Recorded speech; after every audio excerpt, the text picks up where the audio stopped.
যে আজকে ভারতে রাসূলুল্লাহ সাল্লাল্লাহু আলাইহি ওয়াসাল্লামের সম্পূর্ণ প্রতিষ্ঠা করার প্রতিবাদে সারা পৃথিবী প্রসারিত হচ্ছে। তৌহিদি মানুষ, তৌহিদি জনতা থেকে উঠেছে।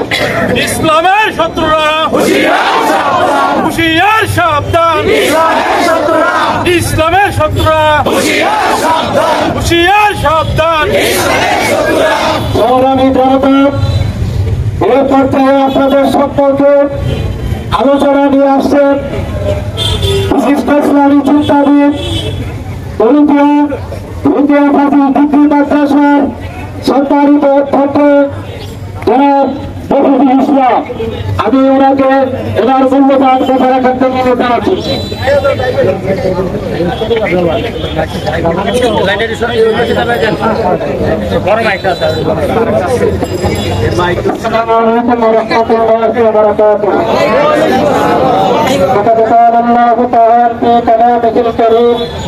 أعوذ بالله من الشيطان الرجيم. لقد كان لكم في رسول الله أسوة حسنة وقال رسول الله عليه الصلاة والسلام من سب النبي فقد كفر.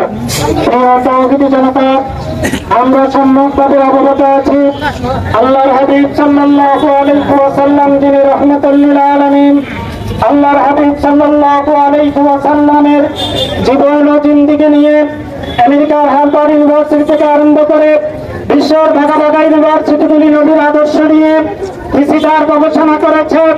নবীর জীবনের উপর একটি ক্ষুদ্র দোষ আজ পর্যন্ত তারা খুঁজে বের করতে পারে নাই।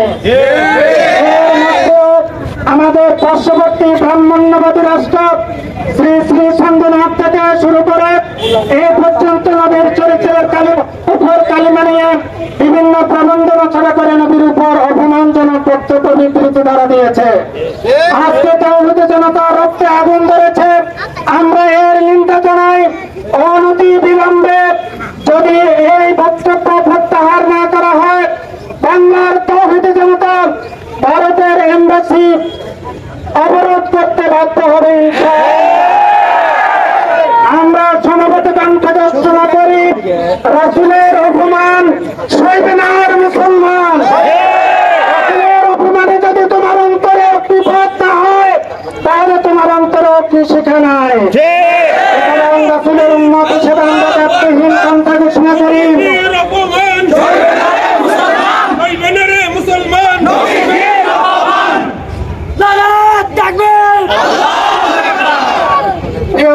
জনতা আমরা নবীর উম্মত। আমি একটা উদাহরণ এইভাবে দিই, আপনার বাবাকে করটিয়া বাজারে এক প্রান্তে যদি কেউ জুতা দিয়ে পিটা করে আর আপনি মসজিদে বসে যদি বলেন যে চাচা আপনি যান বাসা আমার জুতা আমি রক্ষা করি, তাহলে আপনি বাবার বৈধ এবং যোগ্য সন্তান নন। ঠিক তেমনি ভাবে নবীকে গালি দেওয়া হবে আর আমরা নিবৃত্ত এটা সহ্য করে নিব, এটা আর সহ্য করা যাবে না। যাদের রক্তের বিনিময়ে এই পূর্ণাঙ্গ স্বাধীনতা দ্বিতীয়বার আমরা অর্জন করেছি, এই স্বাধীন দেশে মুসলিম দেশে নবীর ইজ্জত নিয়ে আর ছিনিমিনি করতে দেওয়া হবে। আমরা দল মত নির্বিশেষে আল্লাহর হাবিবের উম্মত হিসেবে বাংলার তৌহিদি জনতা আমরা এই ন্যাক্কারজনক ঘটনার ধিক্কার এবং নিন্দা জানাই। هذا ما عندي والصواب عند الله ربنا عليك توكلنا وإليك أنبنا وإليك المصير. সংগ্রামী জনতা, তৌহিদি জনতা, ভারতবর্ষের আজকের এই ভারতের হিন্দুত্ববাদী সরকারের মুসলমানদের বিরুদ্ধে উস্কানি এটা নয়। আপনারা জানেন সেই ভারত পাকিস্তান আলাদা হওয়ার পর থেকে বহুবার তারা মুসলমানদের ইমানের চেতনা নিয়ে তারা ছিনিমিনি খেলেছে। উদ্দেশ্য হচ্ছে ভারতবর্ষে একটি দাঙ্গা তৈরি করা। এতে লাভদার আমি একটি কথা বলতে চাই। আপনারা জানেন যখন এদেশে এরশাদ ক্ষমতায় ছিল, একটি কৌতুক সারা বাংলাদেশে খুব প্রচলিত ছিল। এরশাদ সাহেব তার নাপিত যখন তার চুল কাটতো, নাপিত তারা জিজ্ঞেস করতো, হুজুর ঢাকা ইউনিভার্সিটির কি খবর? তাছাড়া মনোযোগ দিয়ে বুঝবেন, এরশাদ সাহেব একদিন, 2 দিন, 3 দিন নাপিতরা জিজ্ঞেস করলো, এই বেটা তুই নাপিত, তুই কেন আমি হলো বাংলাদেশের প্রেসিডেন্ট, তুই চুল কাটতে আসছো, চুল কাটতে 2 দিন পর পর খালি ঢাকা ইউনিভার্সিটির কথা জিজ্ঞেস করুন তারা। তখন ওই নাপিত বলো, হুজুর এটা বিশেষ কোনো কারণ না, আপনাকে যখন আমি ঢাকা ইউনিভার্সিটির কথা জিজ্ঞেস করি তখন রাগে আপনার মাথার চুল খারিয়ে জায়গা, আমার চুল কাটতে সুবিধা হয়। সংগ্রামী জনতা, তৌহিদি জনতা বুঝতে হবে ভারত কেন 2 দিন পর পর রাসূলুল্লাহ ইসলামের বিরুদ্ধে কটূক্তি করে।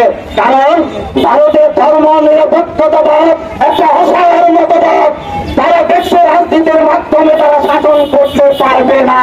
তাই ইসলামের বিরুদ্ধে কটূক্তি করে, হিন্দুদেরকে ঐক্যবদ্ধ করে, মুসলমানদের বিরুদ্ধে তারা খেপিয়ে তোলে, তারা ভারতবর্ষ শাসন করার তাই তারা চালাচ্ছে, কিচ্ছু না। আর দ্বিতীয় বিষয় আপনাদেরকে মনে রাখতে হবে, বাংলাদেশে আজ 2বার স্বাধীন হয়েছে, তারা চেষ্টা করতেছে ভারতে এই ধরনের উস্কানিমূলক একটা কথা বলে ভারতে হিন্দু মুসলিমদের মধ্যে একটা দাঙ্গা বাঁধিয়ে দেওয়া।